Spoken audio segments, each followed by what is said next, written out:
Precisamos ter disposição para seguir o Senhor. E para realmente seguirmos ao Senhor, é necessário que nós possamos renunciar a nós mesmos. Precisamos renunciar. E aqui, o primeiro ensinamento que nós temos foi a renúncia. Elas precisaram renunciar às suas crias.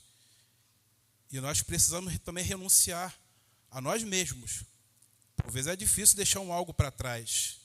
Não queremos, e às vezes somos até egoístas. Mas eu digo que deixar algo para trás para abraçar outra coisa. Não dá para abraçar duas ao mesmo tempo. Aqueles animais deixaram suas crias para abraçar algo de Deus. E nós não temos como abraçar o mundo e abraçar a Deus. Talvez alguns de nós, por algumas vezes, possamos tentar até fazer algo parecido. Agrada a Deus, em outro momento já não está mais agradando, e de repente precisamos para que a gente possa realmente caminhar. E nós sabemos, né, aqui em Lucas, capítulo 9, verso 23 e 24, diz para a gente: e dizia a todos: se alguém quer vir após mim, negue-se a si mesmo, e tome cada dia a sua cruz e siga-me. Porque qualquer que quiser salvar a sua vida, perdê-la-á. Mas qualquer que, por amor de mim, perder a sua vida, a salvará. Aqui, meus irmãos, é o imperativo de Deus. Isso aqui, Deus, ele nos impõe sem nós discutirmos. É uma ordenança. Nós realmente, nós precisamos renunciar ao mundo. Não podemos ficar preso a algo lá fora, algum atrativo, algo que realmente ainda esteja nos atraindo. Temos que deixar para trás, mesmo que isso doa, mesmo que isso nos traga um peso, precisamos renunciar. Mateus capítulo 19, verso 27 a 29, eu fiz até uma leitura aqui, verso 27, diz para a gente aqui: então Pedro, tomando a palavra, disse-lhe: eis que nós deixamos tudo e te seguiremos, que receberemos? E Jesus disse-lhe: em verdade eu vos digo, que vós que me seguides, quando na regeneração o Filho do Homem se assentar no trono da sua glória, também vos assentareis sobre 12 tronos, para julgar as 12 tribos de Israel. Meus irmãos, abrir mão, aqui o texto diz para a gente, né? Deixar alguma coisa, o que nós vamos receber? Qual a intenção do coração de cada um de nós? Deus, eu abro mão aqui, mas eu quero receber do lado de cá. Não é uma troca. Nós sabemos que a palavra diz para a gente buscar o reino de Deus em primeiro lugar e a sua justiça.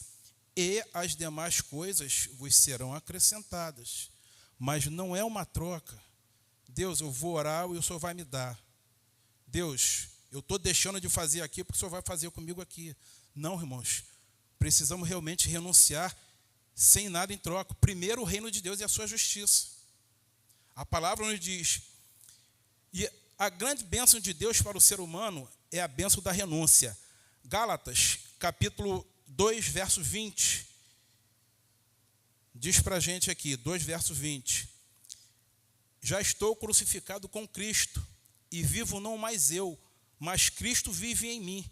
E a vida que agora vivo na carne, vivo-a na fé do Filho de Deus, o qual me amou e se entregou a si mesmo por mim. Estamos crucificados com o Senhor, meus irmãos. Não tem mais retorno. A palavra diz para a gente, né, que o Senhor não se agrada daqueles que retrocedem. E a palavra é até dura, que diz que é como o cão que volta ao vômito e a porca que volta à lama. Então precisamos continuar nessa caminhada, mesmo renunciando a coisas que nós, como seres humanos, nós não queremos abrir mão de muitas coisas. Precisamos crucificar o velho homem, para que o corpo do pecado seja desfeito, para que não mais sirvamos ao pecado. E algumas vezes nós sabemos que o velho homem, ele quer ressurgir. Algumas vezes vem quase na garganta uma situação que a gente passa, no trânsito, uma fechada de alguém, uma situação dentro de nossa casa, e por vezes nós quase permitimos que o velho homem, ele venha, ele retorne, ele apareça. Mas precisamos de, realmente, meus irmãos, ter forças para a renúncia. E outro ensinamento que esses animais nos deram foi a direção. 1 Samuel, capítulo 6, verso 12. Sem conhecer o caminho, indicar o rumo, porque Deus as guiava. Deus sempre nos guiará. Somos o seu povo, Deus vai estar à frente, vai estar sempre nos mostrando o caminho. Salmos 73, verso 24, diz para a gente: guiar-me-ás sobre o teu conselho, e depois me receberá na glória. Salmo 23, verso 2, deitar-me faz em verdes pastos, guia-me mansamente a águas tranquilas.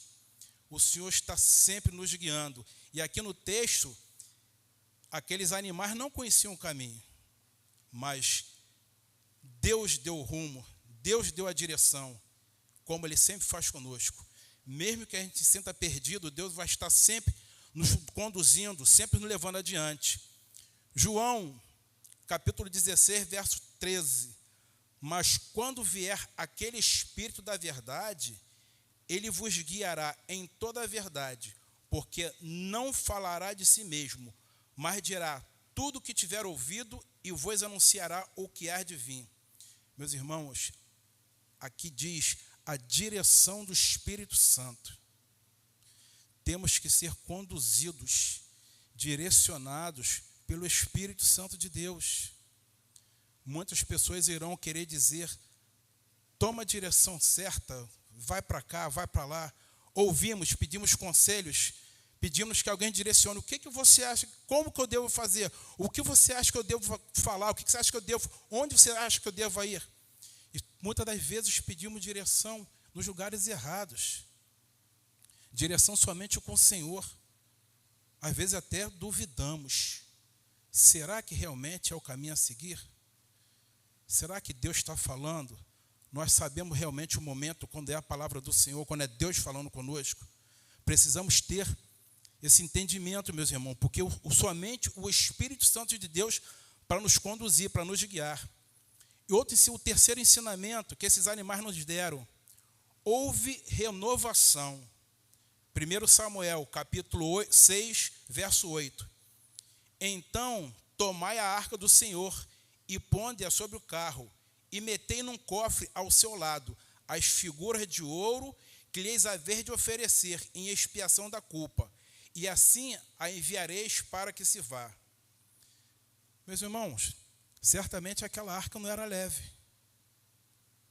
E os animais estavam sobrecarregados, porque eles levavam a arca, levavam o carro, né? Não era somente a arca, mas eles não pararam, eles não desanimaram.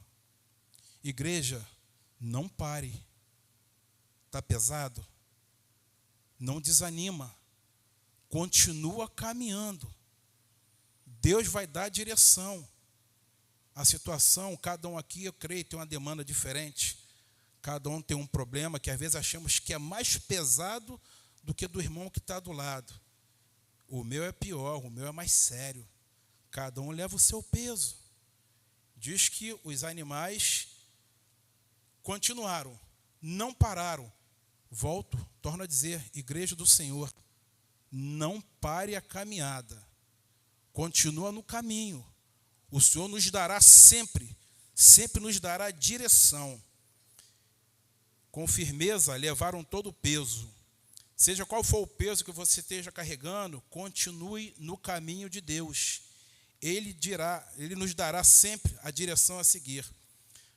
Lá em 1 Pedro, capítulo 4, verso 14, diz para a gente: se pelo nome de Cristo sois vituperados, ou seja, reprovados, bem-aventurados sois, porque sobre vós repousa o Espírito da glória de Deus. Meus irmãos, quando decidimos por Cristo, a oposição aparece. Seremos perseguidos, não seremos aceitos se professarmos nossa fé em Cristo. O mundo está corrompido.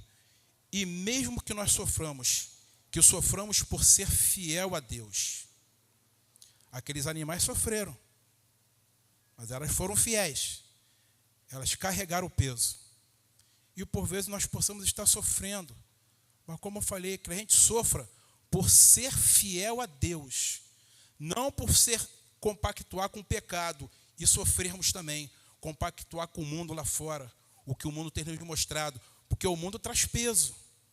Quantos de nós, outrora lá fora, algumas pessoas até costumam dizer, quando eu estava lá fora eu não tinha problema nenhum. Eu passei a ter problema depois que eu vim para a igreja. Meu irmão, sofra ao lado do Senhor, mas não sofra junto ao diabo. Sofra na presença de Deus. Carregue